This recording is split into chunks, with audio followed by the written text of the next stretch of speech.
What's going on, everybody? Welcome back to another episode of the Bison Trading Show, coming at you live from the Bison Trading Labs. We want to say thank you to everybody that tuned in tonight to our live market analysis session, where we break down all of the hottest pairs going around for the day. We might break down some crypto, some stocks, options, bonds, forex, whatever it is, we cover it. If it has a chart, we trade it. If you don't know, I'm half of the Bison Trading Show crew. I go by the name of Ty Trades Futures, and I'm here with my co-host. You know who it is. It's your boy D Guy, aka Pro Financial Man. I just want to appreciate everybody who pulled up. You know what time it is. Pull your pen and your piece of paper. We about to lock in. And without further ado, we have a great show lined up. Let's finish off the week on a strong note. And with that being said, everybody, like Darren said, make sure you have your pens, your paper, and your notepads, because today we will be going over a couple of different market nuggets that we might not have necessarily included in some of our last streams. So that's a little bonus that we have added in there for you guys. So stay tuned, and without further ado, let's get right into it. So, as we normally do, let's start off with some of our favorite pairs. We have today, I will be going over the US 30, otherwise known as the Dow Jones, and I'll be going over the Forex currency pair, Dollar Swiss. So let's start with US 30, the Dow Jones, which is basically just a collection of the 30 best companies in the United States that gives a pretty accurate representation of what's going on in the economy and what's going on in the stock market. And as we can see, looking at it from the daily chart, prices have been making pretty much, for the most part, higher highs and higher lows, coming off of this low of about 18,900 back in March when the pandemic hit. But ever since that time, the market has been doing what it typically tends to do. Like if we pull it out to a weekly chart, we can see that the Dow Jones has a historical pattern of going up. So more likely than not, the Dow Jones should be making up moves. And if we drop back down to the daily and look at what we're doing in our current times and situations, we seem to be doing exactly that, making an up move. So let's zoom in to where we are currently. So right now we can see that we've been making sort of what looks like a pretty decent flag.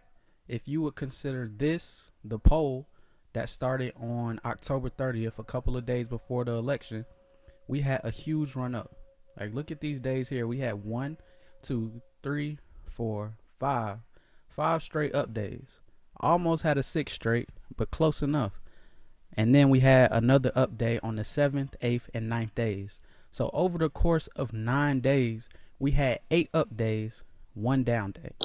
That's a very strong flag. That means that prices, for the most part, went straight up. So what we want to focus on is what comes after that pole formation. We see the flag trending upwards, right?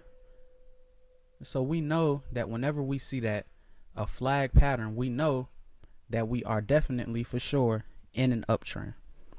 Notice also how the start of this flag, which is also the start of the next leg of this up move, also lined up with this previous bottom from over here at around 26,500. It broke past it a little bit and ended up coming back to test this tweezer bottom over here all the way back from the end of July on I think that's July 30th, 2020. So that goes to show you that nothing on the chart is random. When prices move, they're moving for a reason, and they're moving to a specific destination. Us as traders, it's our job to determine where the market is going to go and how we want to trade it as it goes there. So if we move on and kind of zoom in on what we see here, what we can see is we can see the market making higher highs and higher lows. And that's one of the things that I wanted to focus on today, is a topic called market structure. Because, and well, before I explain why it's important, let me explain exactly what it is. Market structure is simply the makeup of any financial market and how it moves in terms of time and in terms of price. Now, within market structure, you have 3 specific things that you want to look for, and it's 3 specific ways that prices move. Prices are either 1, in an uptrend, 2, in a downtrend, or 3, they're in a consolidation range bound formation, which means simply that they're moving back and forth between the upper price and between the lower price. And they can't break above the highest price and they can't break below the lowest price. And then eventually, before long, prices start trending again and they either trend upwards or they trend downwards after they break out of a consolidation pattern. So those are the 3 things that you want to remember: uptrends, downtrends, consolidation periods. So since we're looking at US 30, which we know is a pair that typically has a good tendency to go up, let's talk about market structure in terms of uptrends. So when you're thinking about what an uptrend is, you want to look for a couple of specific things. And let's break this chart down to the hourly so we can get a better look at this. All right. Let's see what's better, the hour or the 4. Let's go with the 4-hour chart. So, in terms of an uptrend, the first thing you want to look for is higher highs and higher lows. Now, higher highs and higher lows are pretty simple to understand. They're not any more complicated than what the name suggests. A higher high means that prices at the close of a certain candle made a higher price than the previous high that was made in the past history of whatever chart that you're looking at. So if we look at the Dow Jones, the US 30, let's start from this point down here at November 19th. We can all agree and all see that this is a low point on the chart in terms of market movements. Now, actually, scratch that. We're not going to start from up there. Let's start all the way from down here. October 30th, which, like we were saying before, this was the start of this long pole that we're looking at right now. So let's keep that in mind. Okay.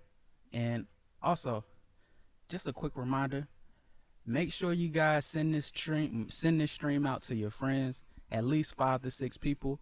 Tell them that we're over here dropping knowledge, that we're dropping game, and that they need to tune in if they want to learn some more good things about trading and become profitable and more consistent traders. Just make sure you do that for us, and tell them that we're going over higher highs and higher lows. I bet you that'll get them to come. So if we start from down here where the poll started on October 30th, this was the run up before the election. Notice how as prices ran up, the election was somewhere in here on November 3rd. The move started a couple of days before.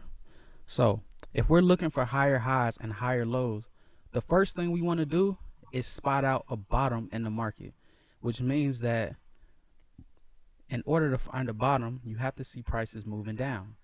So the last high was made up here on October 12th. Since that point, prices moved further down, making lower lows, lower highs, all the way until they got to this low point at around, let me move this real quick, at around 26,250, right around here. Now notice prices didn't go any lower than that point. So that qualifies as a solid market bottom. Okay? So that's the first step in identifying an uptrend. First, you find the bottom. The trend has to start from somewhere. Once we find that, the next thing we want to do is follow the chart and follow the price action. So let's move up from this bottom level. We push all the way up to around 27,000. And then boom, look, prices reach 27,000, but they don't break above it. They actually push down a little bit. So at that area where they made that top, that's considered a market high for that specific time period. So this would be the high at 27,000. So then you follow that high down and you keep following it across, and look at where we come to. We come to another area on the chart where prices reverse and continue going up. Now that area will also be important because this area is a low, right? If this was the high and prices push down and then reverse, that means that this area, the second area, is the low. And notice how this low, in comparison to the low that we started from, the price over here is higher than the price at the low where we originated. So that In context, in terms of definitions, means that you made a higher low. Now, when you're in an uptrend, the things that you want to look for are these higher highs and higher lows, because those indicate to you that the market is moving how it's supposed to. It's moving in waves, ebbs and flows. The market moves up and it moves down, in uptrends and downtrends. But in an uptrend, the up movements are always going to be larger than the down movements. And over the course of time, through the ebbs and flows of the market, when you look at where prices started from compared to where they closed from, prices will be higher and you would see an uptrend. And this is how uptrends are formed, with higher highs and higher lows. So when you see a series of higher highs like this one and higher lows like this one start to form, that indicates to you that you are in fact in an uptrend. So let's follow prices and go up to the next high that we can find. So we keep going up, up, up, up, all the way until we get to the top of these two tweezer tops up here at these two wicks from, of course, election day, November 3rd. Also notice how if we follow this level to the left, it lines up perfectly with a previous high that happened earlier on the chart. This high over here came from October 27th. So like we said earlier, nothing in the market is a coincidence. Prices are always moving and they're trying to find a destination. So back to these wicks, right? Once we hit these wicks, look at what happened. Over the next 3 days, prices eventually worked their way back down to this level at around 27,050 or 27,070, in between those two levels.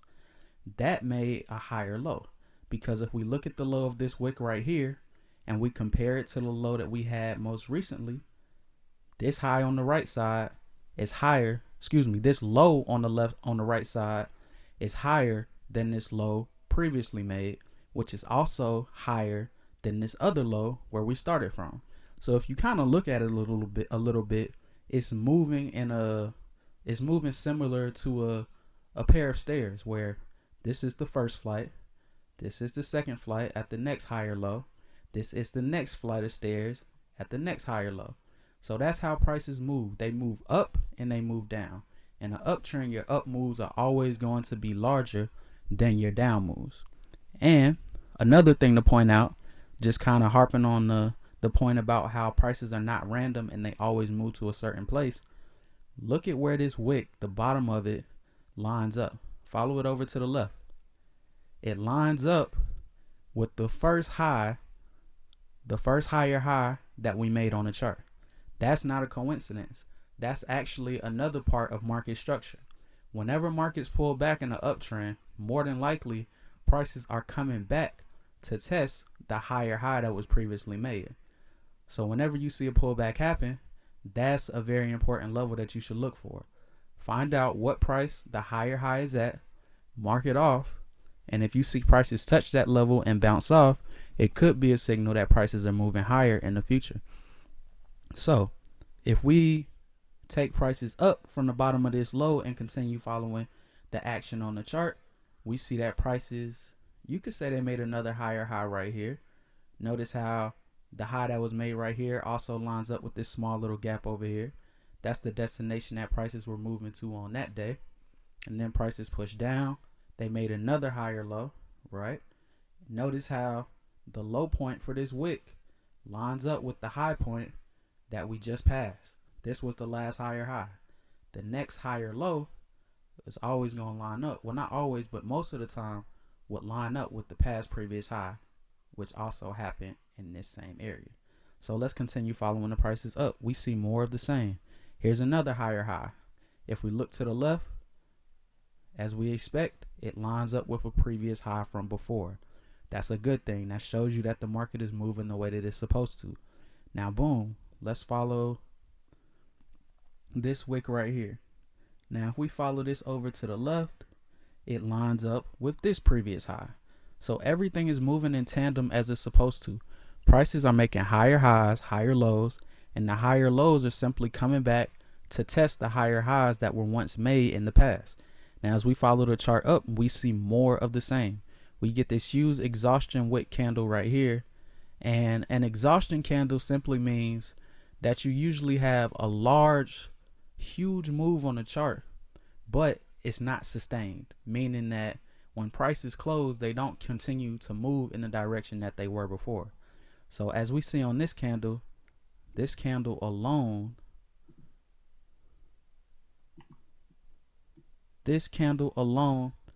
was 1,357 points, 4.7%. And that's on a 4-hour candle. One candle. That's a huge move for that type of time period. Huge. Sometimes you won't see a 5% move in 1 month. So to see it in one day is extremely rare, and we know that buying strength was just overzealous for whatever reason during that day. Now, exhaustion just simply means that all the buyers that wanted to buy already bought in. And if it's no more buyers left in the market, the only people left are sellers, which is one of the reasons why you see prices continue down after this exhaustion candle forms. Now look where they pull back down to. They pull back down. Now they don't test a high that was previously made on the way up. Nope, that didn't happen this time. But if we look to the left, let's follow this low all the way over and look at what we run into. We run into these previous areas that were also all-time highs at one point. So back in October, these were the highs. So we come all the way back to November, a month later, and prices from 4 weeks ago are still important and are still being tested. The market is always moving to a destination. As traders, it's up to us to determine where those prices are going, and we use market structure to help us determine that and help us make better decisions about how we want to move in the future. So let's continue and follow the chart to the right. Notice how prices move up. They come back to test this previous high that was made after this wick candle was formed, right? So they make sort of a double top, but not really. They push back down and they make a double bottom. You have the first bottom here on the left from November 9th, the second bottom here on the right from November 12th. So boom, in this case, just like over here, prices did not pull back to the last high. Sometimes you'll see that because in an uptrend, typically you want to see higher highs and higher lows. But sometimes you'll run into situations like these where you see a higher high, but it'll come back and make an even low. So if you see an even low, that's okay. If it's even with a previous bottom that's been formed before, that's not anything to worry about. As a matter of fact, it's something that you should look for, something that you should be happy to see, because that indicates that a double bottom is forming on the chart. Now, a double bottom is a very bullish reversal signal.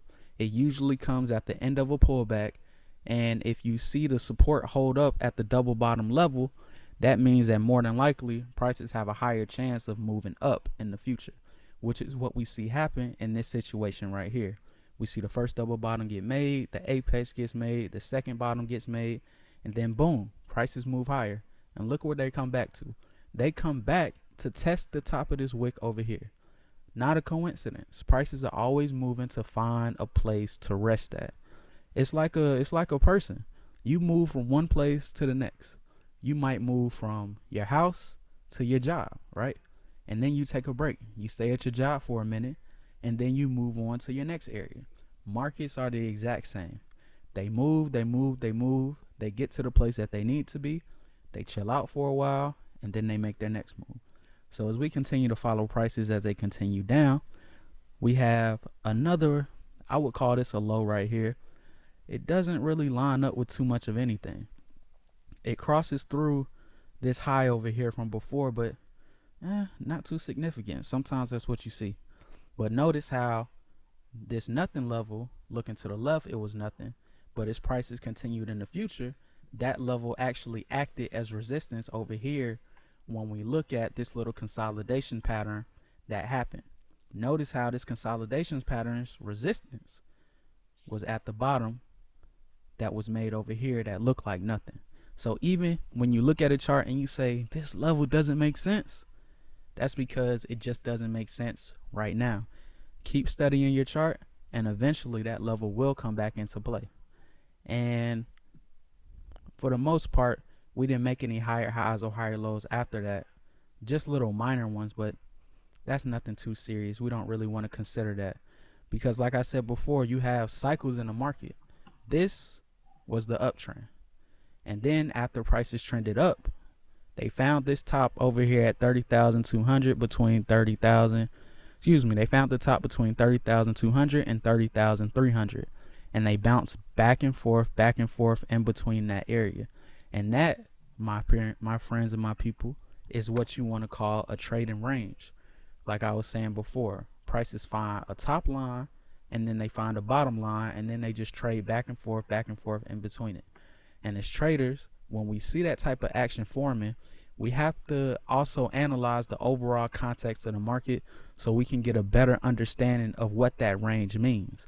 Now, if the trend was already up and you run into a resistance consolidation type of pattern, more than likely you probably would see prices break out in the same direction that the trend was moving in. Since the trend was moving in the upward direction, it would be logical for us to expect this consolidation range to eventually break out to the upside and make new all-time highs. And that's just a little quick lesson on market structure in terms of uptrends. Now you also have market structure in terms of downtrends, but with this chart, the US 30, we know that indexes have a tendency to move up. So you have down moves on indexes and things like that, but they're not really all that sustainable. So in terms of down moves and how we want to analyze downtrends, we want to look at that on the dollar Swiss. That's the next pair I want to go over. But for US 30, I just wanted to focus on higher highs, higher lows, and how that ties into uptrends and how uptrends tie into the overall market structure. Remember, market structure is uptrends, downtrends, consolidation patterns, right? We just went over the uptrend. Also, I just want to give a little forecast and kind of figure out where prices will be going in the future. So let's bring up our support and resistance levels. Now, for everybody that missed the last class, we were talking about how prices made this gap on Sunday night. We know that gaps are always going to be important levels, especially when they're made at the beginning of the week, because that sets the tone for what's going on Monday through Friday. And of course, we have the same situation formed with this gap on US 30. We had the gap open at around 30,200, between 30,200 and 30,180. So let's follow the low of this wick right here and follow it all the way across. Notice how it acts as support when prices came over here on December 15th. It got broken through. It came back. It tested 30,100, which was a key support level. So we should expect that type of level to get hit. And then that was just an anomaly. You see how prices only wicked down to that level just to test it real quick. The seller said, hey, buyers, y'all are getting a little bit too excited right now. Let's bring you back to reality. Let's shoot down to this 30,100 level and see if you're really strong about your buying convictions. Buyers were strong and were confident in their positions. They bought more at these levels and there was more buyers than sellers, which is the reason that prices continue to move back up. So notice how once prices move back up, they moved back into this supporting range. So this support level at the gap got broken once on a flash, but then that level was reclaimed and it held up as support once more going forward. So prices pushed up and they came all the way back up to this level up here. This is the 30,300 level. Now this is a level that we were talking about earlier in the week and saying how this level was acting as a strong resistance and a strong supply zone. For whatever reason, when prices get up to this level, they cannot break through it. Buyers are taking profits and sellers are shorting the market at that level for now. So we know that that's strong resistance. But since the trend is up, we are betting on eventually that level being broken. It's not a matter of if, but just a matter of when. But we have to be patient until we see what we like. But going back to what the gap was doing, the gap held up as support all week long. Now, once prices tested this level of resistance, of course, as we expected, they did not break through. They pushed back to support. They tried to break through one more time. They couldn't do it. So that's telling you and giving you more confirmation at this resistance level. As a matter of fact, let's go ahead and put a line here. Boom, just like that. This resistance level at 30,350 is strong. It's not getting broken through for the moment. So then prices tried one last time to break through that level. They could not do it. And then look where prices pulled back down to. They're on their way. They passed the 250 level of support. Okay. So we know more than likely they probably are coming back to test this level of support that was established by the gap that was made on Sunday night. So if we see prices come back to the 30,175 level and we see a bullish reversal pattern off of that level, which shows that that level is in fact being respected as a level of major support, and we see prices bounce, reclaim this level at 250, then we could possibly look for a long trade, at least back up to this resistance level. And for the most part, I would say that's one of the simplest trades on this chart that you could take. I think that's one important thing about trading.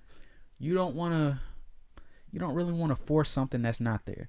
You want to look at the chart, and if it's a good trade on the chart, you won't have to look for too long. The trade is going to pop out at you and you'll say, oh, support level at the gap, prices are coming back to it. Okay, let me wait and be patient. If I see what I like when prices get there, then I will take the long. And overall, that's the move that I am looking for.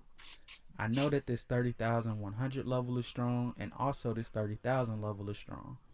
Right now, I'm not considering those levels because of how far away they are, but I know that the markets can do anything. So since these levels are far in terms of the 1 hour chart, if you look at it from a daily chart, let's straighten this up a little bit. Let's hide all of this for just a quick second. So if you look at it on a daily chart, these levels that we had, they don't seem that far away. Because if you look at prices here, you say, well, the prices are here right now. They could easily come back here. So that's another reminder of not getting so deep in the forest that you can't see the trees. Because sometimes you could be so close up on a tree, you say, wow, this tree is amazing, but you forget you're in a forest full of trees. So just remember to keep an open perspective and remember where you are on the chart. We're on a 1 hour time frame. So in terms of this move happening maybe tonight, I don't know. But maybe by the end of January, those levels could get hit again. But as far as the current movements for right now, I would have to key in on this 175 level.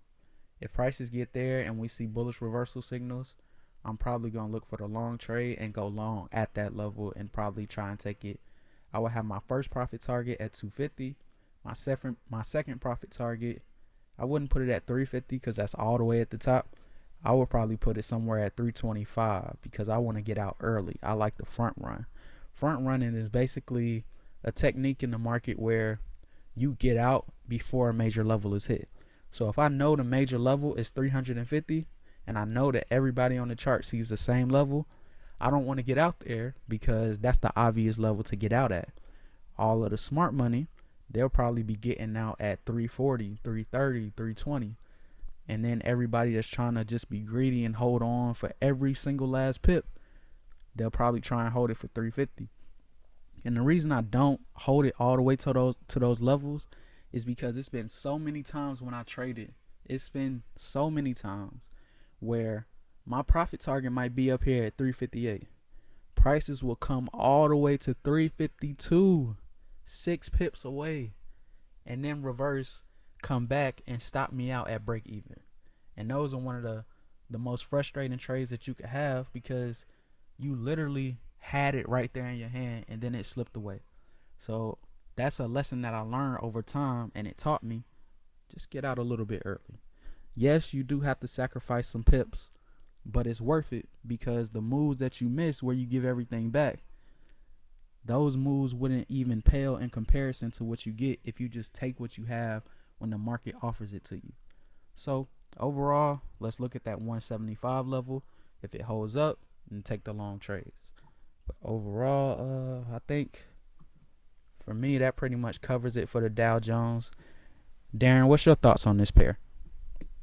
So for me, I would definitely have to try to follow market structure and the overall direction of the uptrend. So go to the well, you know what I'm gonna do? I'm gonna do the top down method. So go ahead and start at the monthly. Okay, here goes the monthly. Unhide the SMAs. Got you. The 20 and the 50, right? Mm-hmm. Okay. All right. We got a big push up through both of the SMAs. The market doesn't really touch both SMAs not too often. Look like the last time it did touch both SMAs, that probably had to have been the pandemic. Yep, that was around March, May, Yeah, somewhere. Yeah. yeah, it had to have been the pandemic. So go down to the weekly. Look like the market is definitely fixing itself back up. The 20 just crossed over the 50 on the weekly, and it looked like it just broke previous highs as well. Those highs and that high as well. So drop down to the daily.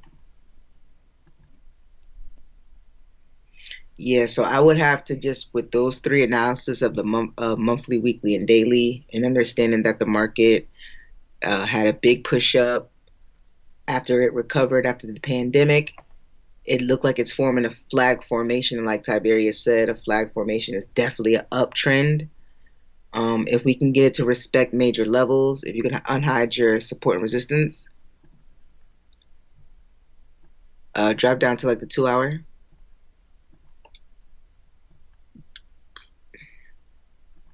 Straighten it up.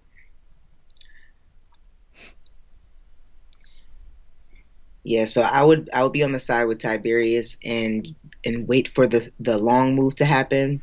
If it can respect the quarters levels on the market, which means the 25, 50, 75 in the whole, look like we're coming down to the 75.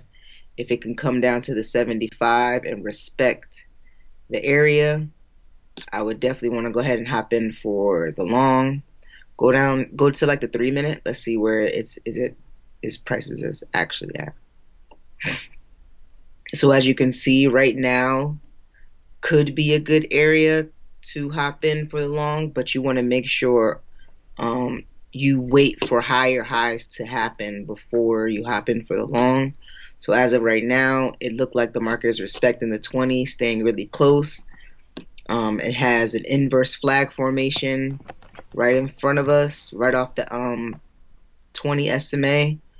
It did a big bounce off. So if we can get another respect at the next quarter level, which is probably 20, is that 25? No, like 337. If we can get a respect there, I would definitely wait off on the long move.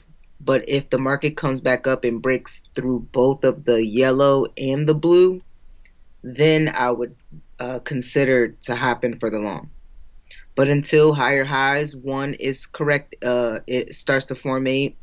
The market breaks both 20 SMA and 50 SMA and break previous highs, then I will go ahead for the long. Until those three line up, I wouldn't be looking for the long. I would still let the short sellers complete the last little bit of pips that they have and then wait for the market to correct itself.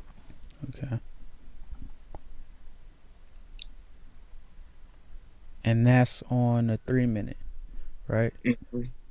And So go ahead. just a little side question real quick.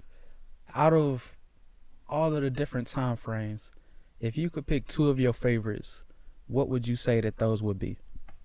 My two top favorite time frames, Mm-hmm. it'd be hard to say that I can only choose two. Right. But if I had to choose two, it would be the daily and the 1 minute. Oh wow, that's a pretty wide range. What made you pick those two? Because I like to look at the bigger time frame like the daily Yeah. to see what direction the market is overall going. And then I'm going to use the minute to see how high or how low prices are to try to hop in for the buy low, sell high theory. So, Oh, okay. if I Got you. know that the overall trend is up and I drop down and I'll go over to my minute chart and say for instance we're looking at U30, if prices are up at 30, 33, you wouldn't want to try to buy in at that price. You would Right. want to kind of wait to where the market is at right now or maybe even lower. Look for higher highs to create. Look for the market breaking SMAs and breaking previous highs. Then that should be confirmation to hop in for the long. I hope everybody is taking notes out there. Major dream alert. Major knowledge being dropped right now. So if you had to pick two time frames, which ones would you pick? Oh, man. Like you said, that's a hard choice to make because I think it really depends on what type of move you're trying to get. If you're trying to get a 10 to 20 pip move or 10 to 20 point move, you might just be cool looking at the hour and looking at the 4 hour because those are probably the time frames where you could easily find a move like that. But say you wanted to do some longer term trading and like let's do some swing trading. I would say you might have to choose the daily and the 4 hour or maybe even the daily and the weekly because you need to get a bigger perspective and see what the market is actually doing in the intermediate and the longer term so you can help make a good decision on what you want to do in the present. But if I had to pick two, I would say the 1 hour chart and then the 5 minute chart. I would use the hourly chart to find the overall direction of the longer term trend. Because I think with the hourly chart, it gives you a good mix of both worlds where you can see what's going on the lower time frames. But if you zoom out and keep scrolling, it'll eventually give you a pretty good idea of what the longer term trend is doing as well. So you can use the hour to kind of gauge what's going on both sides. And then so the hourly chart would give me my overall direction of price. So it's either going up, it's either going down, or it's consolidating. And then I would drop down to my 5 minute chart and look for my entries. I use the 5 minute chart because for me, that's just the most comfortable. All the ways that I've studied, when I study the markets, I use the hour and the 5. So I stick to what I know and I trade off of the 5s. Now I use the 5s to kind of get a deeper picture of what I saw on the hour. And then I know I said I only can choose two time frames, but I gotta add that extra one and say 1 minute. Cause as you know, I don't know if everybody else knows, but 1 minute charts are some of my favorites, especially when it comes to trading futures, because you get a very detailed look of pretty much every tick and every price movement that goes on in the market.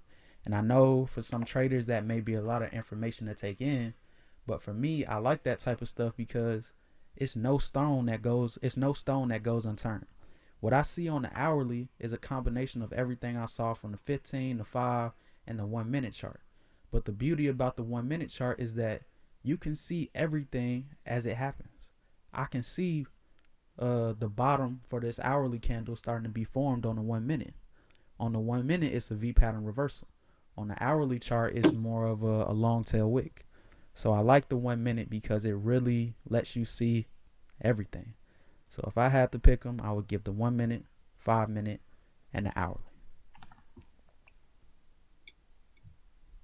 But I guess since I added an extra one, you can add an extra one too. What I was would be about your to say, extra? like, word, bro, my boy just slipped that third one smooth on in there. I'm like, word, bro, you said two. I told you I couldn't pick two, and you say, you know what? I'm gonna pick three, cause so now, okay, so now if I could pick three, it would be the weekly. No, it would be the daily still, Daily. the daily, the hour, and the 1 minute. Nice. And I feel like the good thing about all those time frames is that they give you a good scope of every time period. You get the short term, the intermediate, and the long term with all three. And I would say for all the traders out there, you should find something like that as well. You don't necessarily have to use the same time frames that we use because every trader is unique and every trader thinks about the market in their own different ways. So find what works for you. Just make sure that whatever time frames you use something that gives you a good scope on what's going on right now, a good scope of what's going on in the medium term, and a good scope of what's going on in the long term. So that way you can have a good idea of the overall market picture. You don't want to just get too focused on one specific time frame.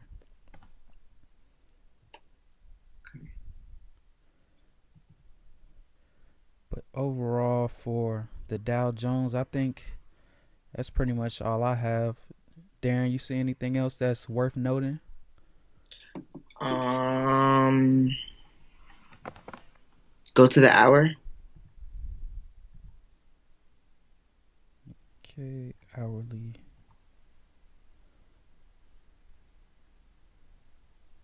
No, I don't really see nothing else. I just really see, like you pointed out, that gap. We pointed out the major levels. Um, actually, see how many pips it is um, from like the say if the market respected the 75 level, which it looked like it kind of did. No, actually, it didn't. No, it's still at up at the 50. What level is that at? Is it at now? The price is at 20, Well, it just bounced off of 25. the 25. Yep. Now it's moving up Okay. towards the 50. Okay. So see how many pips it is from where we're at right now at the 25 up to the 58, where the top of the structure. That's about 132 points. Okay.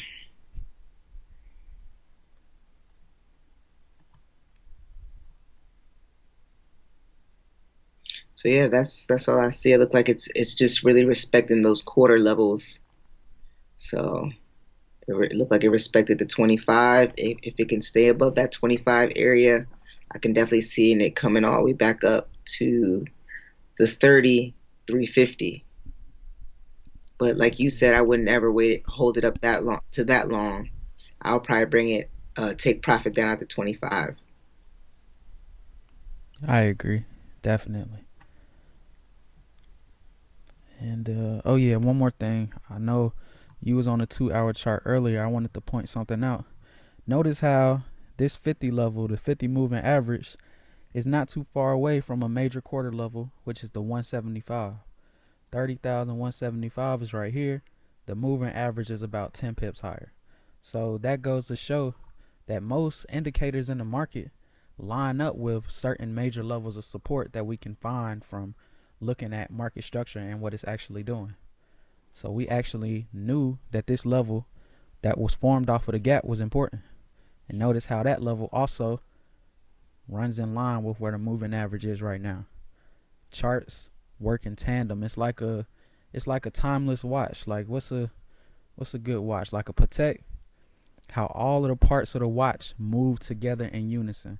That's exactly what happens on charts, and that's exactly why we need to understand market structure and understand that right there, market structure, is the key to understanding everything about the market. It's the foundation. If you want to build a house, you have to lay the groundwork first. You can't build the attic and then work your way down. You have to start with the foundation. So in the markets, your foundation is market structure.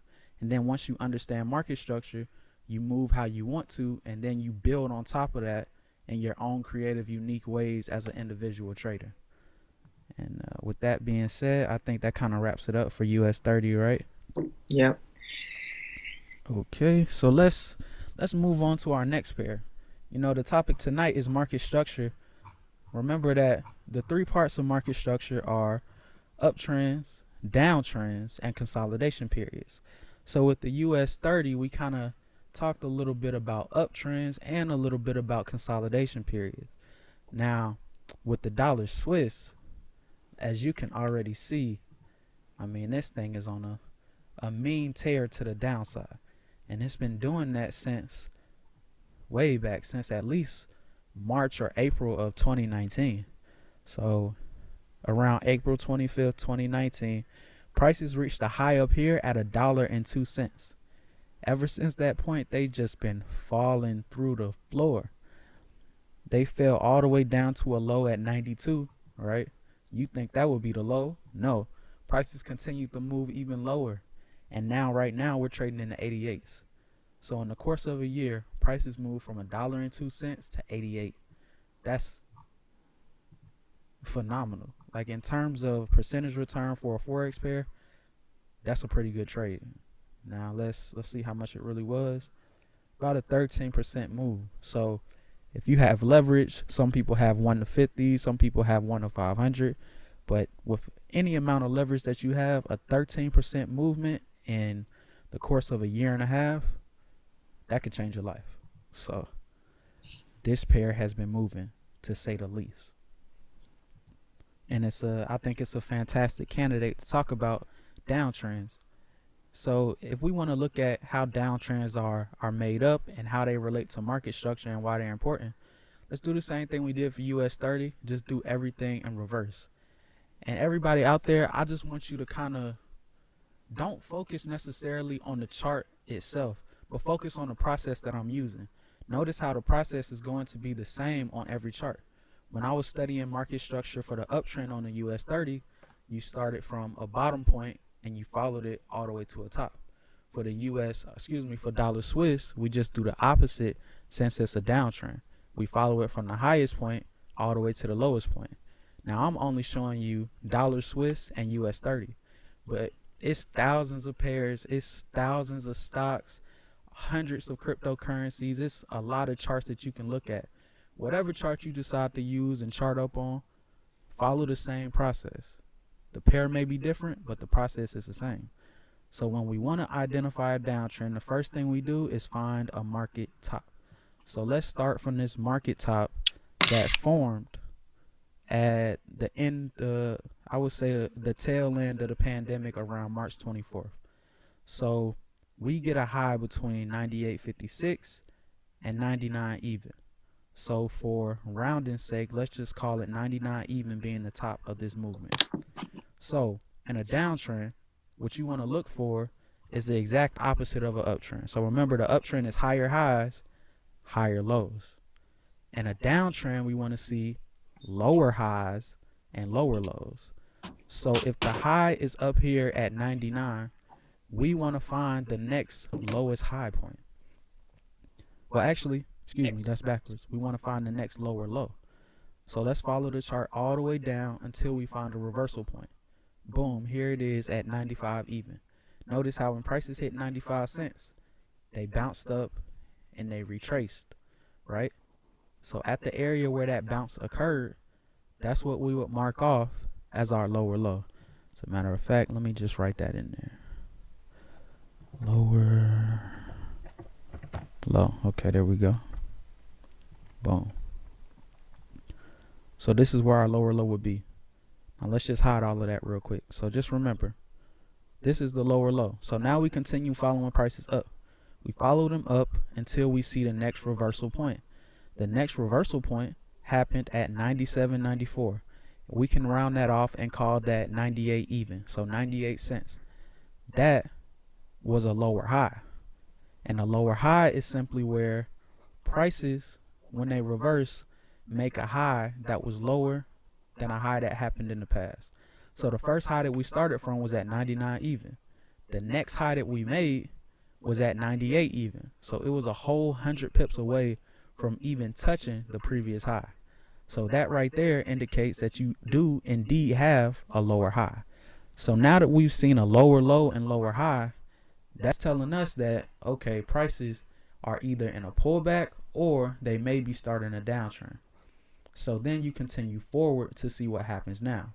Because just seeing one lower low and one lower high is not really enough. You want to see at least two of them in a row. Because once you see two, that kind of starts to make a series. It starts to make a pattern. So now it's becoming something that's repeating in the market, which means that the market is in fact trending to the downside. So if we move to the right, what do we have here? We have not a lower low. No, we have a higher low. So that means that the market has not confirmed the downtrend quite yet. It still has room to go. It's still a fight between the buyers and the sellers. The sellers, they figured, hey, we just made a lower high. We just made a lower low and we just made a lower high. Let's go ahead and continue and push down and make a new lower low. But the buyer stepped in and said, hold on, not quite. Let's come back and test this previous high that y'all made before. And let's see how strong the sellers really are at that level. And that's exactly what happened. Prices reversed at 96 even.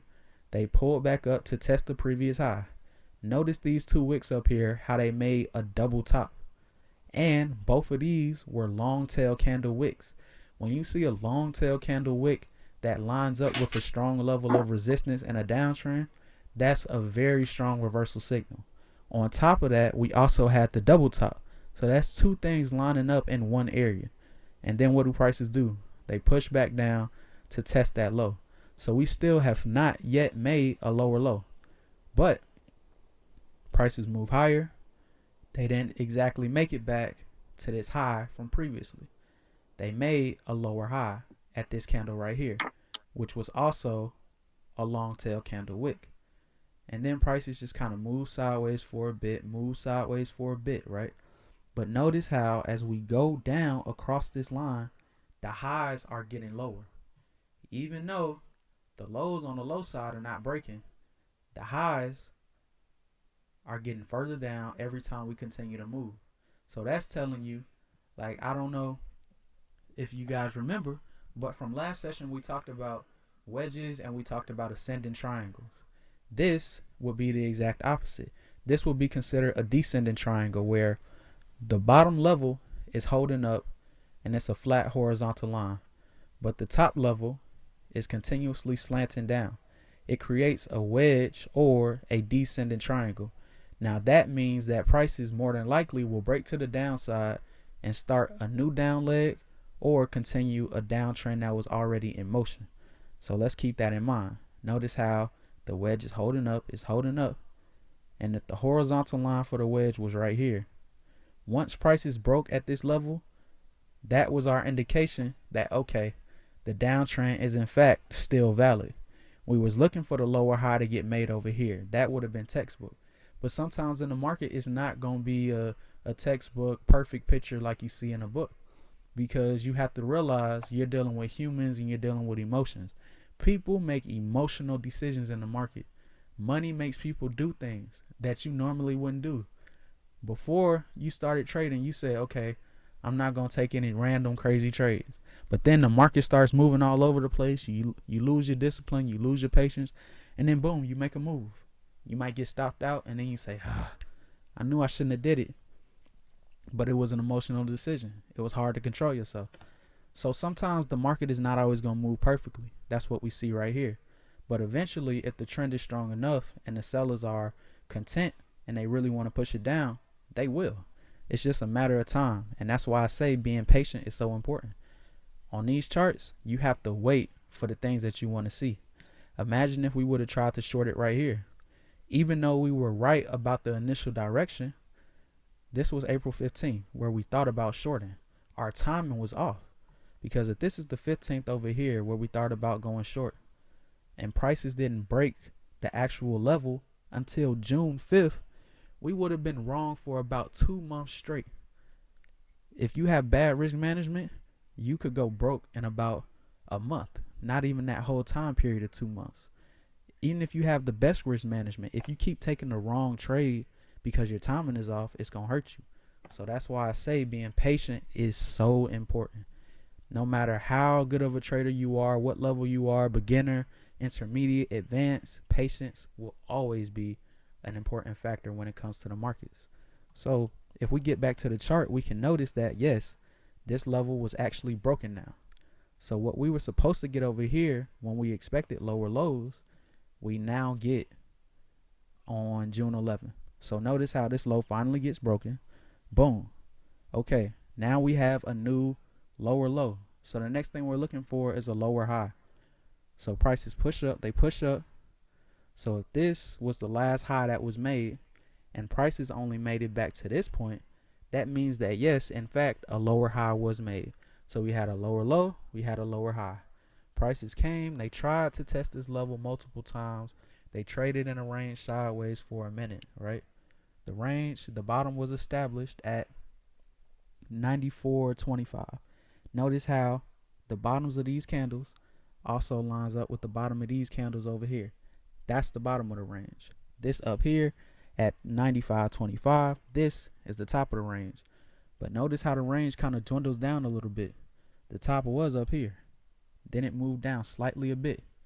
And then it just continued to move down, It finally broke past this low and it came back to test the previous low. So notice how on all of these charts, when we don't make a new lower low, prices usually come back to test the lowest point that they made. We saw that same thing happen over here, right? And we see the same thing happen over here on this side. That's not a coincidence. That's a very common occurrence in the market. Uh-oh. Hold on, y'all. Okay, but yes, that's a very common occurrence in the market. So once you see, yo, D, you back? Hello? Uh-oh, y'all. I think Darren got disconnected. Hold on, let's see. You hear me? Yep. You there? Yeah, I'm here. Okay. I don't know what happened. So yeah, y'all. Now prices finally broke past this low over here, right? So notice where they pulled back up to. They pulled back up to a level that was previously a bottom, right?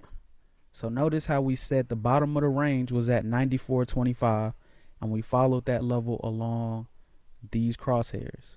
Notice how the high for this last level before prices broke lined up with that previous area, 94.25. That's not a coincidence. Markets always move like that. You remember how when we were talking about uptrends, we said the higher high and the higher low, when the markets do pull back, they always come back to test that higher high. Well, in a downtrend, you just flip that around. So in a downtrend, when markets pull up and they retrace, they usually come back to test the area that was a previous low. If the downtrend is valid and legit, most of the time that low will hold up as strong resistance and will be a great level to short from, because usually that's where you get the biggest bounces of and the biggest reversals from.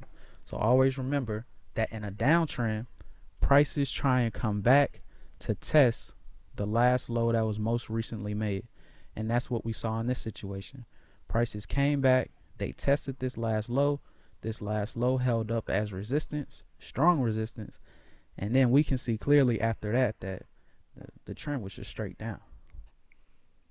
This is a great example of a trend that you can't get in. Every trend is not tradable. Unfortunately, it's that way. Now, if you're a savvy trader, you would have been waiting to hop in at these levels and you would have caught it like that. But notice how, if you look at it from July 17th until July 31st, that's about 14 days, 14 calendar days. So in terms of trading days, that's about 3 weeks, 15 days, right? So during that whole period, all of the candles were red except for one. So for the most part, there were no legitimate pullback opportunities where you could hop in and actually catch this move, unless you wanted to just sell at the low and hope for the best. So that's why we talk about patience. Patience is so important. Sometimes, even though you want to hop in on this trend, you know that you shouldn't be selling at the lowest price. So you just have to wait.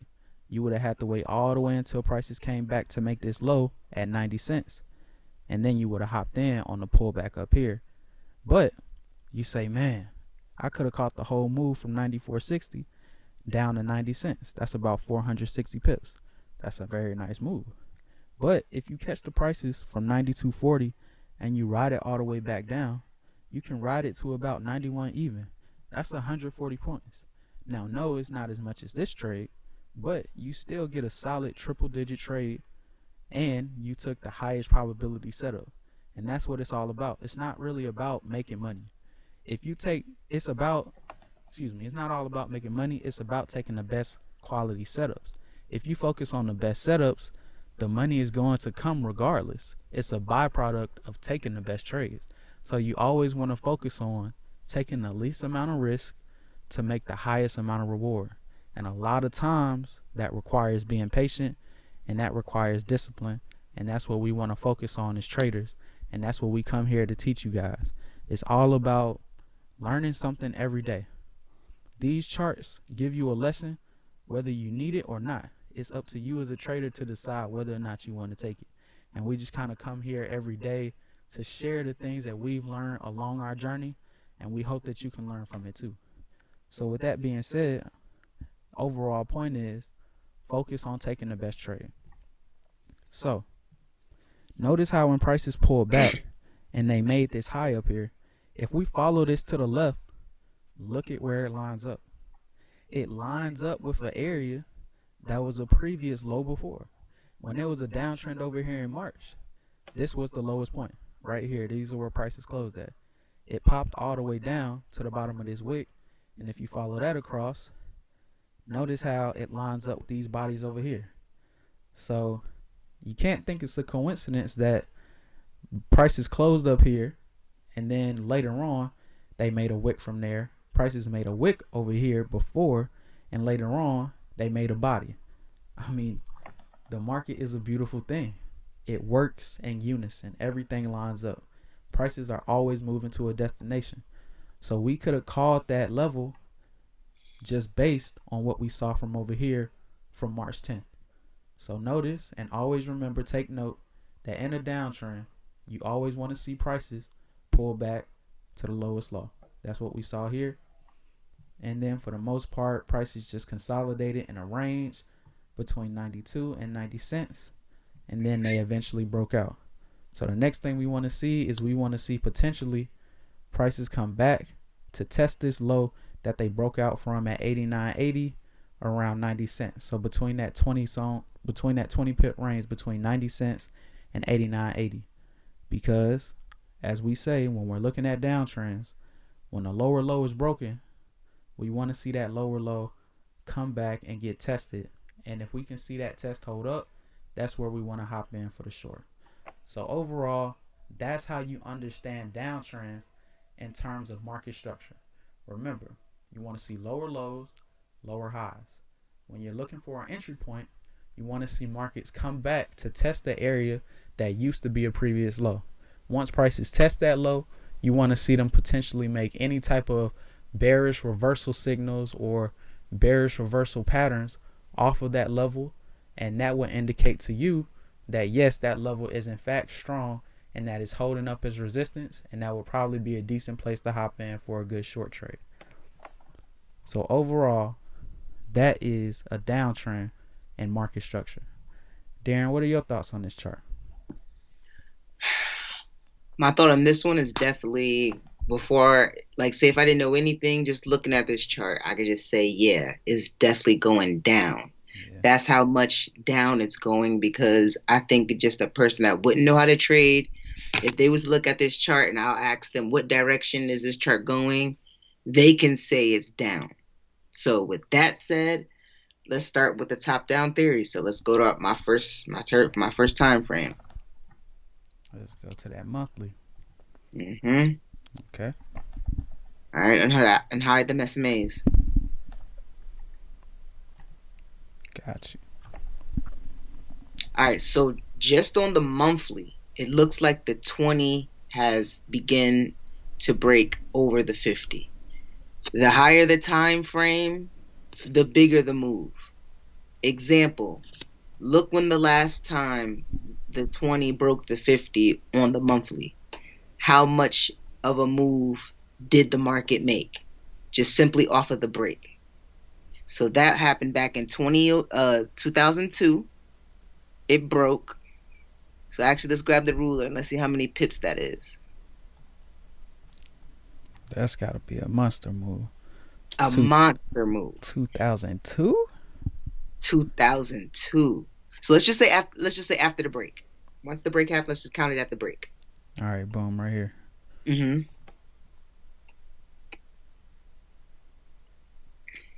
That alone is a 47% gain.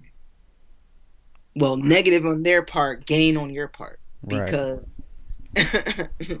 because clearly that when the 20 crosses over on the 50 on the monthly, you know you're going to expect at least more than a 20% gain easily on a move like that.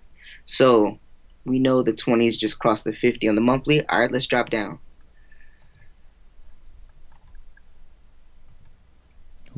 Weekly. All right, straighten it up. All right, so here on the weekly, it looks like how far back did the SMAs cross? I would on say the the weekly. most recent one was right here, but if you want a major one, Not the most recent one. okay. So they crossed right here on August 19th, 2019. All right. So we just got a break on the monthly. We dropped down to the weekly. We got an even bigger break, but it happened way before. So we know now we're clearly in a downtrend, that the bears are in control. Drop down to the daily.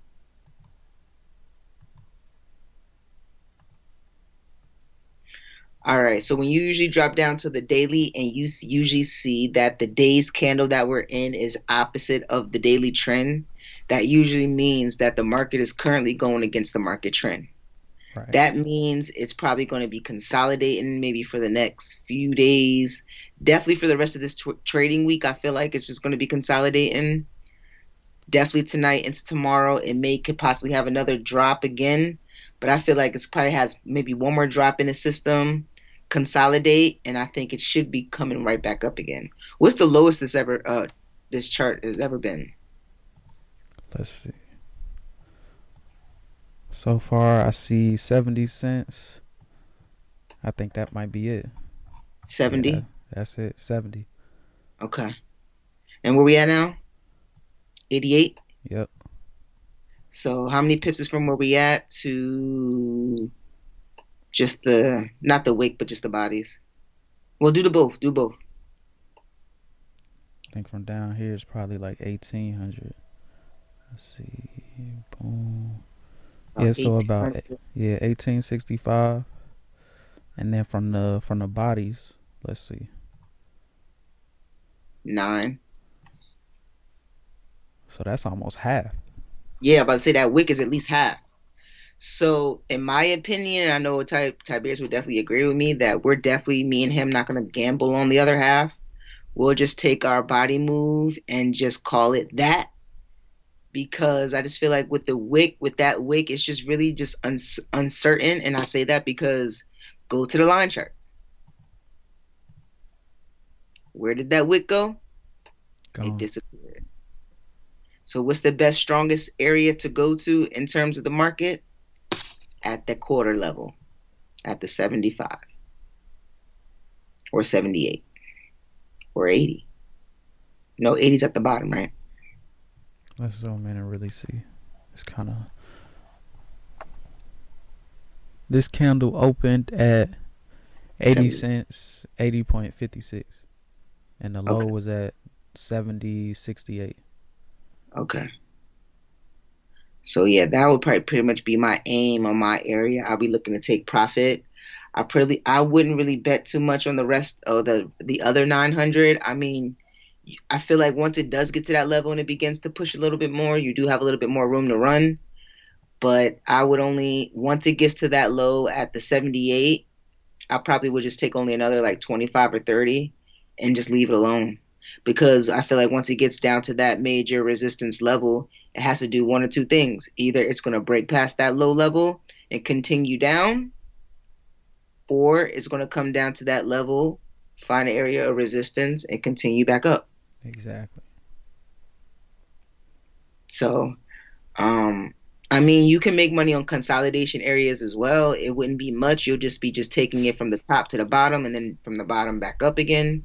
So, if you do it a couple of times, you could probably make a decent, but we're just here to catch the big moves that, it's going to be floating in profit. Not one of those things is going to be in profit and the next thing you know, it flips. So we only try to look for the really good moves. So, all right, go to the daily again.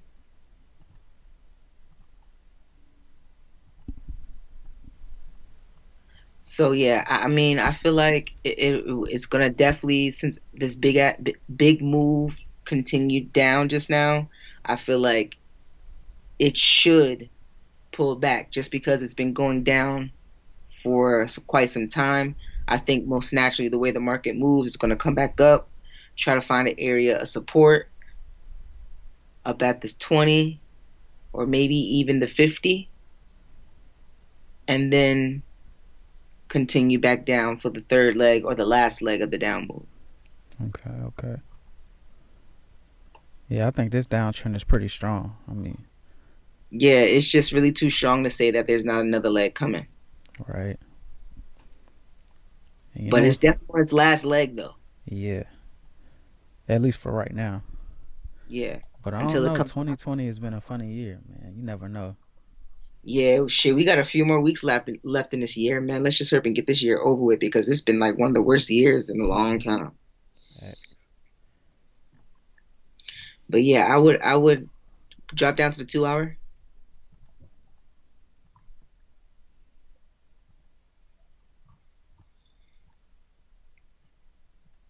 Yeah, I mean, like, look what it did just here. It looked like it just hit a nice little double bottom market structure element that Tiberius talked about.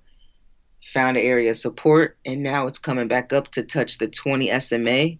If it can break up or pass it just a little bit more and hit the 20, it might just do another fake out like it's done the first, second, and maybe third time.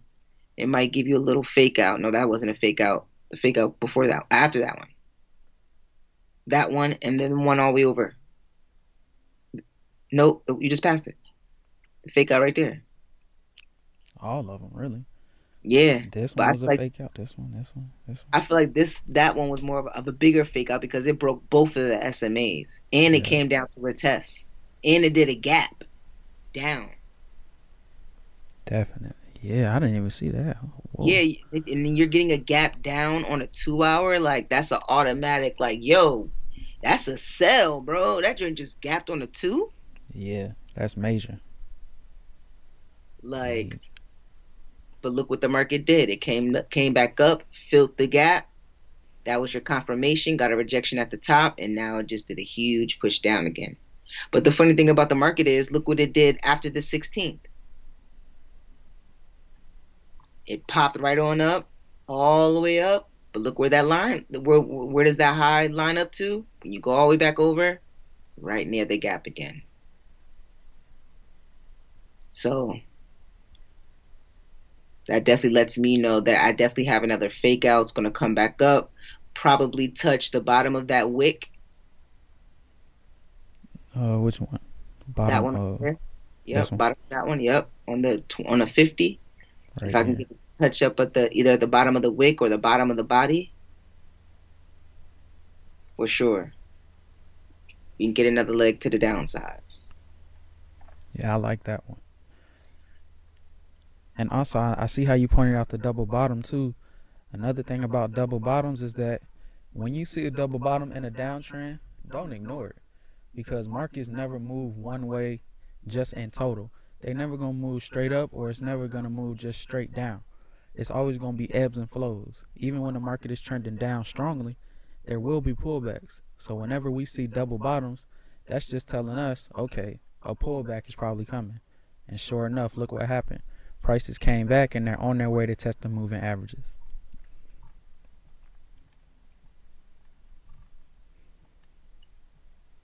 That's a fact. So overall for dollar Swiss, we are short.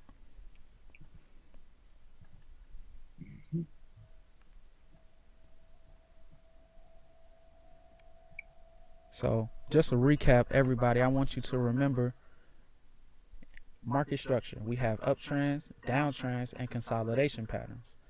In an uptrend, you want to see higher highs and higher lows consecutively. Ideally, you would like to hop in at an area where a low is made at an area that was previously a higher high. So you wait for a pullback that comes back to the last high that was made. Once you see prices bounce from that level and hold it up and make sure that that level has been solidified as support, then you go in for the long trade. Now, on the other side, when it comes to downtrends, you want to see lower lows and you want to see lower highs consecutively. The more you see, the stronger the trend is. Now, when you want to hop in, the best place to hop in would be an area that used to be a last low. So on this chart, ideally, we would be looking for 89.80 to 90 cents. You want to hop in at the last low. Once you find that, you see that that level has been held up and respected, then you can hop in.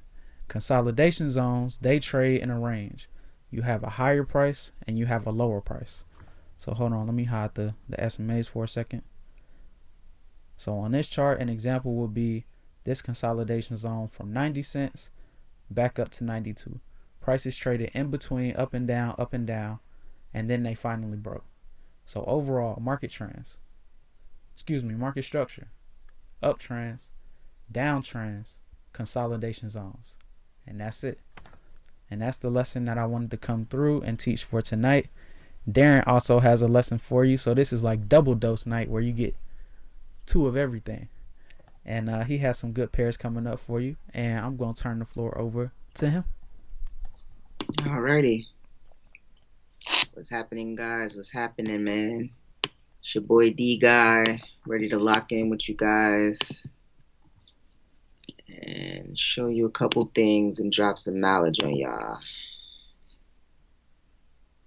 You can see my screen? Yep.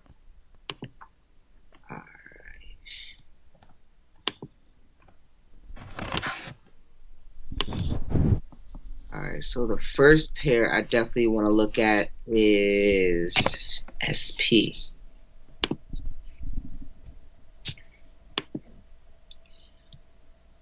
I've been looking at SP for a little bit while now, just because of all the big hype commotion that's been circling around the SP. Because most recently Tesla has been added to the S&P 500. Yeah. And if you know, that is a very, very, very significant move to actually build a company from ground up and then to be added into the S&P 500. That's like almost legendary. And he actually did it in a very, very small period of time. So I looked at this one particularly because I wanted to get in on the higher highs that it's been doing. Like, look how much highs it's been breaking. And this is one of the pair I was actually wanting to swing. I'm actually still in this one. So, but let's look at it on a top-down perspective. So as you can see that the market has just been in a huge uptrend. We just got the broke of the highs. I believe early in November, we got the broke of the high. This month's candle, December, has just formed above the close of the previous month of November. We got a big exhaustion up to the upside. Very powerful to me because actually it was sitting at this high for I think it was sitting down. Either it was sitting here or here for quite some time. Like, I actually thought it was going to come all the way back down and try to retest this again, or even worse, not worse, but worst case scenario, come all the way back down and try to touch an area down here where it last had some trouble breaking. So, and I feel like if S&P 500 ever got back down here again, we're in trouble. So it's actually best that this pair stays in an uptrend because, to me, in my opinion, I don't know, Tiberius, you can definitely correct me if I'm wrong. This S&P 500, you can kind of say that that's kind of based on our economy. How the strongest 500 companies in our economy is working, and are they returning, flipping or having their ratio of return higher than their previous quarters or years as far as returns. Exactly. And when you look at this, you can see that the economies, it did have like a small little down in February with our pandemic, but it definitely quickly recovered, came back and broke the previous high in February here, and then had a big exhaustion up to the upside. So a very important element that I would want to point out is the support and resistance and the flag formation. Those two formations for me has been, once I learned it, it was like you can never really go wrong, because I never wanted to be a trader that needed to rely on any one or any indicators for learning how to trade. I wanted to learn how to trade in the most simplest fashion that there was, and the most simplest fashion that there is to trade is support and resistance and market structure and chart formations. So for me, I'm a big fan of the flag formation, and I'm a big fan of support and resistance. So actually, let's just drop down again.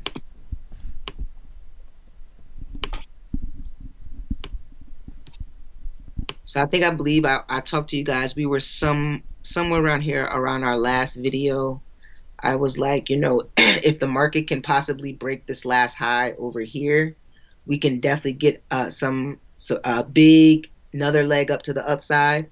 But if the market did respect this high level up here, either in this purple box or at the top of this gray box, I said it would have to come back down to this purple area where it once struggled at these high areas down here. So I was going to actually be very patient for the market to come down here into this area before it had another exhaustion up, but the market wanted to do what it wanted to do, and it shot up. But I believe I actually did call it correctly. Like, it actually just blew past the purple zone. It actually came back down into this gray zone down here. Yep. So actually, I was actually correct. It actually did come back down. I thought it was going to be just the purple box, but actually I was incorrect. It actually blew past the purple box.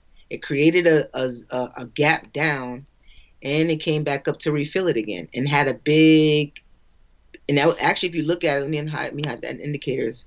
As you can look in between the candles, they have little gaps in between them.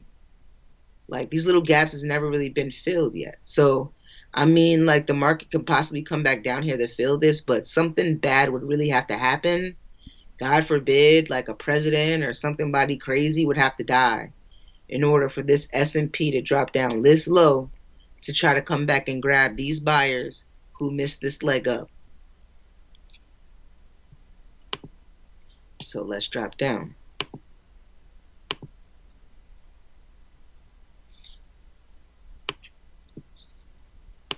So for me, I really wanted to hone in on the flag formation because, as you can see, the S&P does favor the flag formation.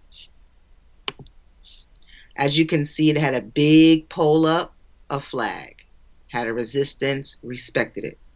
We had another flag, a huge push up to the upside, came down just a little where it broke. I actually, when I seen this pull, I couldn't really decide where the flag's support would be. I actually thought it would be at this high up here, but I guess the market had other plans, and the uptrend was so much or so strong that when it did come down here and broke the flag's resistance, that it gapped up again. So we had 1, 2, 3 consistent pulls within like a two, which happened within a November, all in one day.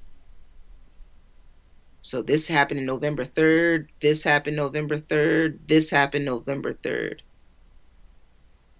So you could have got 2 big strong up moves on the S&P strictly just off of the flag formation. But let's look at where we are now.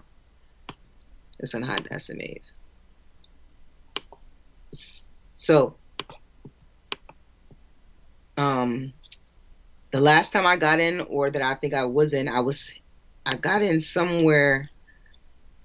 I wanted to actually hop in on the break of the highs. So I think that's where my entry would have been at here at the top, would have been my high entry, because I didn't want to just hop in like immediately into the market, like a market execution button. I like to get into the market off of limits and stops.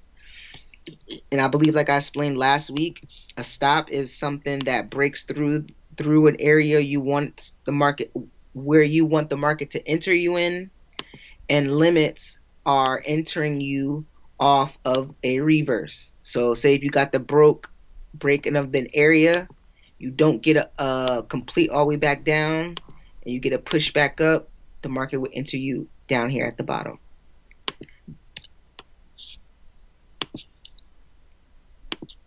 So for me, I would still have to stay on the side of buyers right now, just because, one, this is S&P 500. It kind of mirrors the economy. Second, it's been in a strong uptrend for ever since the recovery of the pandemic. And third, it just broke overall highs, which means now it's going to create higher high areas, in which areas we never really traded in before. But I'm going to keep my stop tight, not too tight. I want to give the market a little bit more room to run, because I feel like this could be a good pair to kind of try to swing. Long as you have, you're risking, you're doing your risk management well, and not lotting up so much or having a higher lot size when you're swinging. It's best to probably have as low lot size as possible so when the market goes against you, it doesn't hurt as much. But at the same time, if it does go up, you can get little profits. But if you let it swing a little bit more, everyone knows the power of compounding. So just looking at this, I don't know where the market could possibly be going. So I like to use only one indicator, one or two indicators that kind of help me with those type of things. And one of those is the Fibonacci retracement. The Fibonacci retracement has levels. Let me show this from down here.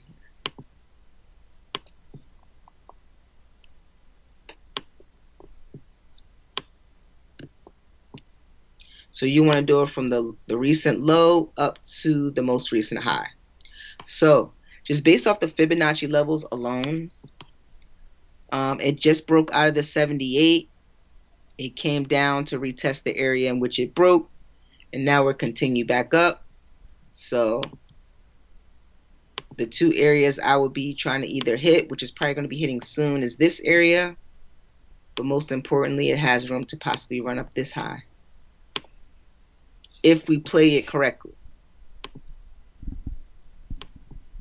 I mean, the market, it's never going to go straight up to these levels. The market is the market, and it does an up and down type of thing. But I'm placing these lines here so we can get an idea of where we're trying to go with this thing, because the worst thing is trying to drive somewhere and don't know where you're going. So it's always best to try to map out where you want to go. And that's for anything in life.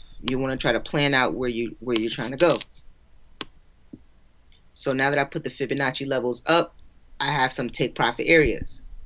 So let's try to measure some of these take profit areas. This one is about 54 points, 1.4% gain, 1.5% gain.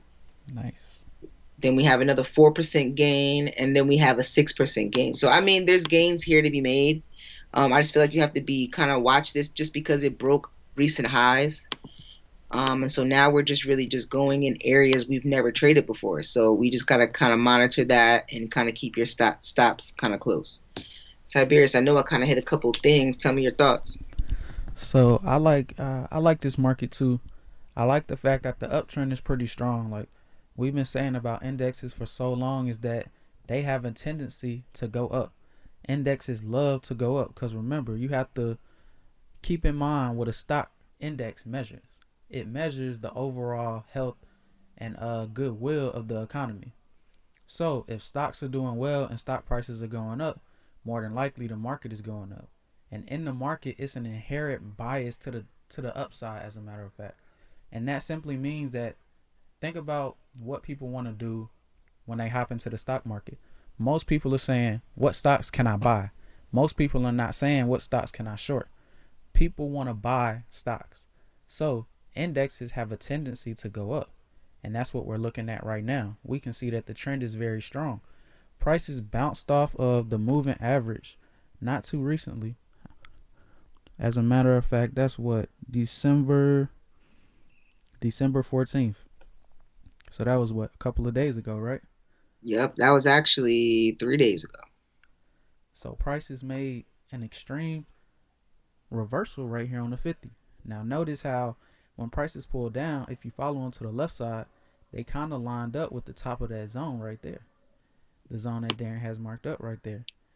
Notice how prices are following market structure. They pull back to the previous high, they touched it, and then they continue higher. And notice how that also, the 50 moving average right there, helped you along. So that was your second indicator. So not only did you have the higher high, you had the moving average supporting you as well. And then boom, the third confirmation was when the all-time high previously was broken. So with the S&P right now, we are seeing a very strong uptrend, no doubt about it. So if we're looking for long trades, of course, we want to buy low and sell high. So remember what we said earlier. We want to come back and we want to wait for that higher low, that last higher high to get tested. So we want to find the last high. Wherever the last high is, that's where we want to go long at. We just have to be patient, wait for our trades to come to us.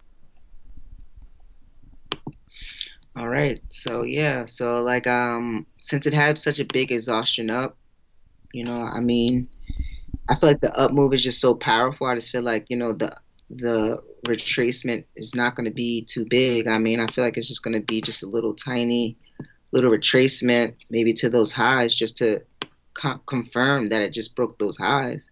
But then I also have to pay attention to these highs up here that never got broken. That the last time it came up to that area, that it reversed. Yep. So, but let's see why it reversed. What was here? December 17th. That was that was actually today. So actually we had a big, huge gap up all the way here. This down move was just because the gap happened down here, so it had to come back down here to grab the last little bit of orders, which it did. Yeah. But then now it's continuing back up now. So I just feel like now that these orders been grabbed, I feel like it's not going to ever come back. Not ever, but it's just a very small chance that the market will come back down this low again. True. So it might not even come back to that last high. Yeah, it might not even come back to that last slide. Look how it's forming now. It looked like it's just had like a little tiny. Now it's about to just probably just shoot up. So I'm in a live trade on this one. So I just want to kind of swing it. I feel like if I can hold it, if I can swing trade this maybe for maybe a week or two, I don't know how much I would be able to get off a penny. Oh, it's gonna be a good amount. The way the S&P is moving now, that would be nice. Yeah. So the jury has definitely adjourned, and we've definitely spoken for the long or the move we think is more logical, which is the long move. Like me and Tiberius said, we don't really see the short move right now. The seller's going to have to just kind of take a seat right now. Like, I mean, you can do whatever you want to do. You can kind of try to force it if you want. Or you can kind of try to zoom in on a smaller time frame and maybe try to catch like a pull down to the last high. But like, as you can see, this is such a big bullish engulfing candle. It ate the last 3 red candles that I just don't really see it coming down to touch these last highs. So other than that, the jury has adjourned, and that's the S&P. So the next pair I want to talk about is Bitcoin. It's been moving lately. Everyone knows that the Bitcoin has just broke the 20,000 level, which was way down here.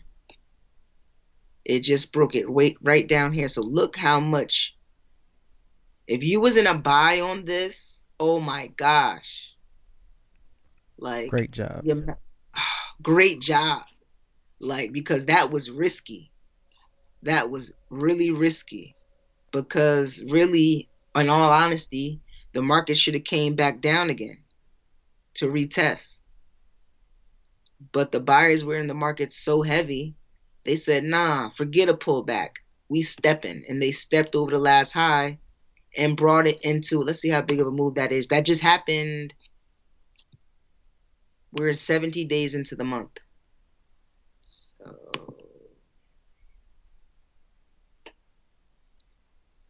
that's about 20% gain on your account just in 17 days. Drop down a little bit more. The sellers try to step into the market here and here. They failed. The buyers were in so much. So I feel like you can hop in for a buy. I just feel like you have to kind of be careful because, mind you, we just broke last highs. And anytime last highs get broken, they usually come back down to touch the most recent high. So, I mean, last high that happened here, this red wick came all the way back down to the bottom to retest it. So after this huge high like this, I can definitely see it coming back down here before it continues back up again. But overall, the buyers are in the market. They're heavy. They're not going anywhere. It doesn't look like right now. So going long would just be ideal in this case. I don't feel like a short can possibly happen in this one. I mean, like you can get a short, you can get maybe like a couple pips, a few, but I just don't see the way how strong the market is going long. I mean, down here would have been more logical to kind of hop into down either down here where these wicks were at these highs or this low where this market was. This would have been these prime areas to hop in for the long. So if the market could possibly come back down here and touch or retest the green SMA, which it looks like it's possibly doing, we can try to enter in off of a limit. So a buy limit. So we're definitely going to try to come down short to touch one of these areas, reject it off of the resistance area at the 7 SMA, and then we should get a nice reverse up or a nice exhaustion to the upside. So I mean, the sellers, you can kind of, this will be probably your time. You got to kind of like trade off of the lower time frames to get your little moves, because I mean, this move just happened. You could have gotten 2% off of account. So I just feel like that's maybe as max as possibly is going to get, unless you may have caught it over here. But this move been happened. This is only 4% because we're on a small, so we're such a small time frame. I feel like the short sellers can only get an average 2%, 4%, 6% on a short move, where the longer moves are more where the money is. So smart traders usually follow the money and understand that I wouldn't take a short trade if I know I wouldn't get that much money off of it. Whereas if I was to go long, I'm guaranteed to get profit off of it to the point where it's floating in profit. Either you can take half, take all, and maybe continue to go up. But I mean, you just want to get in and get out. You don't really want to try to become a millionaire off one trade. You want to try to be logical about it and pay attention to the structure of the market and understand that just off the 45, we have higher highs. Higher highs here off this. Matter of fact, let's see how big this short move was. About 6%. Another 6% move to the downside. So you have an average between 2, 4, and 6.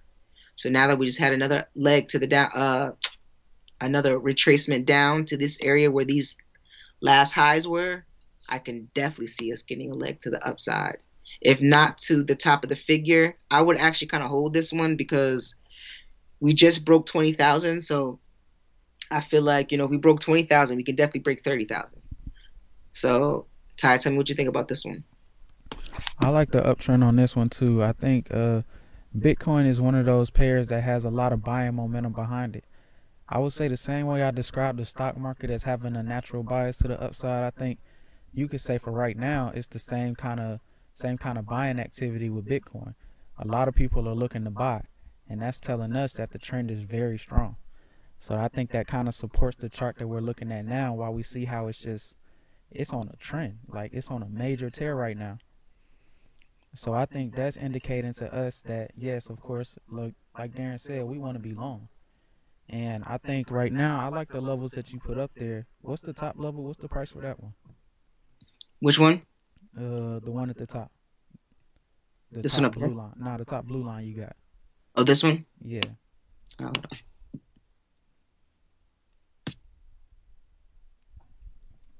29 1 flat. Oh, no, I'm sorry. 29 1.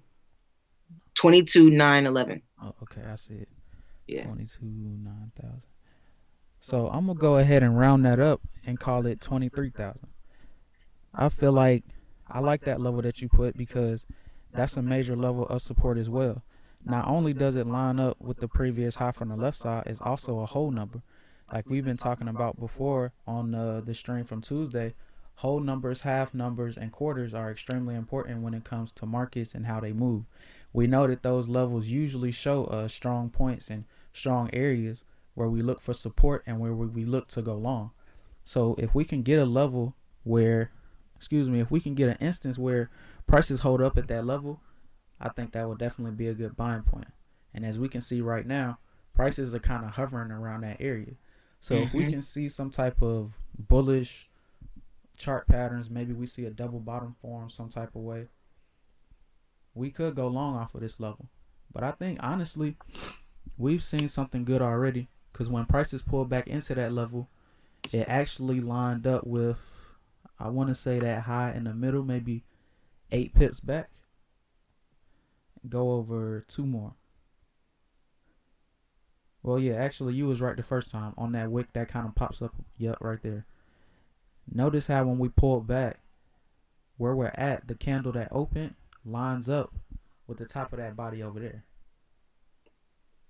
So in essence, that's really a previous high area. So since Mm-hmm. what we've been saying all night is that if we're in an area where we have prices pulled back to the last high, everything is right. So I feel like in this situation, we pretty much all good. Yep. Yep. So, like, I mean, you want to kind of just be weary if you're trying to take the shorter trade, but just be a logical and smart trader. Understand the money's on the longer side of things with the Bitcoin. I mean, you can also look at the lower time frames and see that they're respecting major levels.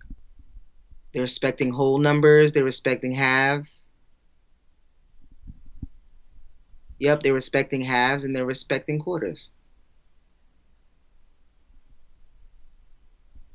I think mostly halves. This one is respecting. So the 50s, if it ends in 50, it's probably going to respect it or flat.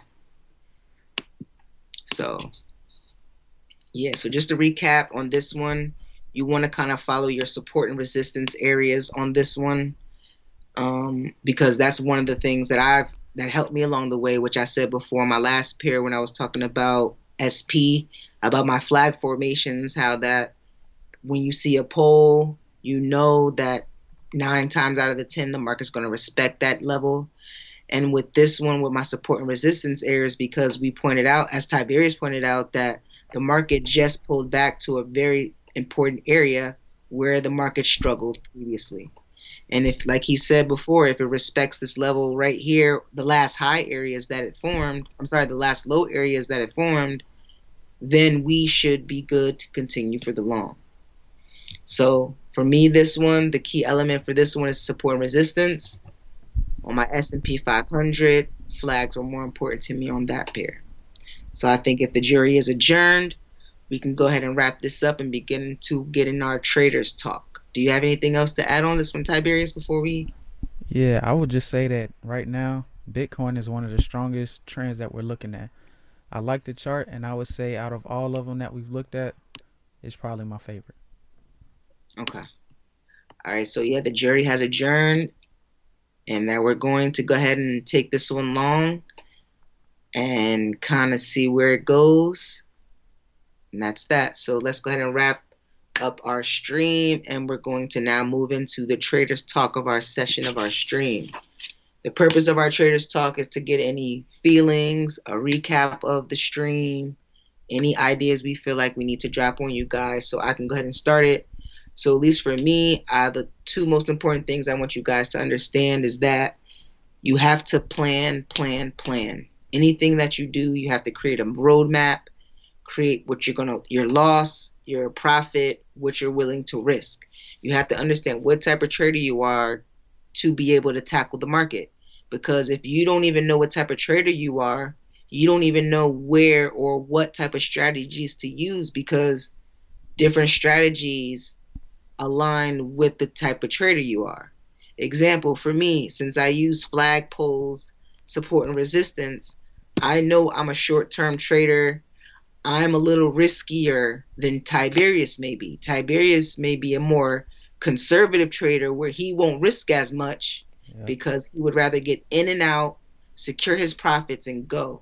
Me, I'm more of a riskier trader and understand that when you risk, you gain more, and that people do crazy, like Tiberius said, people do crazy things when money is involved. So if you understand the market and understand emotions, you should be good. So Tiberius, you want to piggyback off that?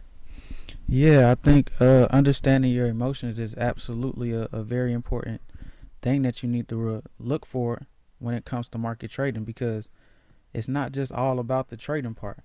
You also have to have a very good mental stance, because when it comes to money, When you live trade, like me and Darren can both attest to this, live trading is way different than demo. The Mm-hmm. charts may be the same, but how they feel Mm-hmm. is completely different. Feel totally different. So I think it is very important to be able to find control in your emotions. And I think a lot of that control comes from just being confident in what you know.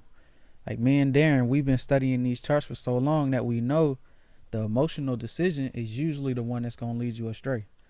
Because Mm-hmm. more, let's say you're in an uptrend, the most emotional decision you can make is probably going to come when prices are at a high. You're going to say, man, I just feel like I got to buy it right now. But looking at the chart, you would say, oh, it's at the highest high. I can't buy it because fundamentally I have to buy low and sell high. No matter what the situation is, that's what I have to do because over time we've learned that that's usually what works. The emotional decision, it's going to feel good in a moment like, oh, yes, okay, I got in. But come time later, you're going to say, I'm an idiot. I knew I wasn't supposed to buy at the highest high, but I did it anyway. So having that emotional discipline helps you say, you know what? Even though I want to buy it right now, I'm not going to buy at a high. I'm going to wait for prices to pull back, test the last high, and then once I see that, that's when I get in. If it doesn't happen, it doesn't happen. It's always trades coming. If you miss this one, the chart is still going to be there tomorrow. It's going to be there tonight, the next day, the next month, the next year, whatever. Market's not going anywhere, so you don't have to rush to try and get a trade. Just be patient. I think that's a really important aspect of trading. It really is. Right, right. So understanding the type of trader you are, so you have to know yourself. You have to know how much you're willing to risk when it comes time to start losing money. And you want to begin to see where your take profits are. You have to find a roadmap, a destination, because the worst thing to do is to hop into a car, don't have no gas, Nothing. and just start driving. Anyone can tell you if you own a car and have no gas and you're just driving, that is the most scariest thing in the world because you just don't know where or when your car is going to cut off. So you want to have a plan. So I hope you guys took notes and really paid attention and understand that trading can be very, very profitable. It can be. It could actually make you very wealthy. But all the great traders say, this does not happen overnight. It's not about the amount of money you make. It's about the amount of pips and setups, great setups that you execute. Exactly. Because like Tiberius said, they kind of go hand in hand. If you always take the great or the best setups, the money is bound to happen because it's a bypass. I'm sorry, about to say a bypass. That's a byproduct of taking great trades. The money will come. So we want to always try to emphasize here, we don't focus on money. We try to focus on percent gains and pips here. The money will come. You know that you're making money, so you don't need to prove to us that we're making money. We just know how the market moves because we've been searching it for so long. So, Tiberius, do you have anything else to say before I wrap us up out of here? Yep, just to harp on that point, I think everybody should just study markets. If you want to make money in these markets, practice, study, and work hard. That's what it takes. And this could be information that you take not only for trading but for anything in life. If you want to be good at it, you have to put the work in, you have to practice, and you have to do your due diligence. If you do all of those things, you have a very good chance of being successful in whatever you want to do. In this case, in this scenario, it's trading. And that's the message that we want to leave you with. We just wanted to make sure that everybody who came here learned something. We gave you guys about 2 hours worth of game. We hope that you enjoyed it. You know, we got a lot of good stuff coming up. We have trading classes on the way.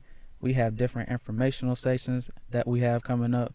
And we just want to keep it going and keep spreading the knowledge that we have for you guys.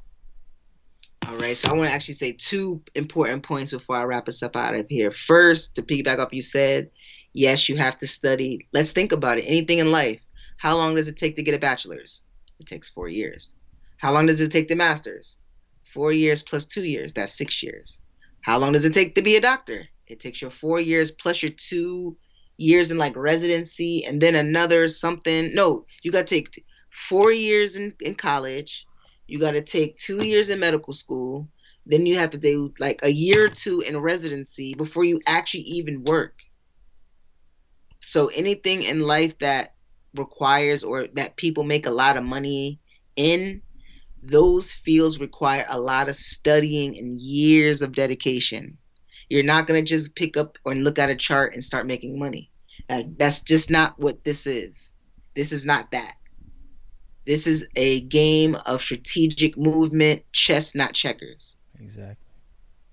And last point I want to say is, like Tiberius said, we got a lot of great things coming to you guys. Another section of the show we want to try to add, or part of the Bison Trading show we want to add, is Bison Trading Live. So we're gonna have the Bison Trading show, and we're gonna have Bison Trading Live, and that's where me and Tiberius is actually gonna go over live trades that we've taken that I know a lot of people want to see.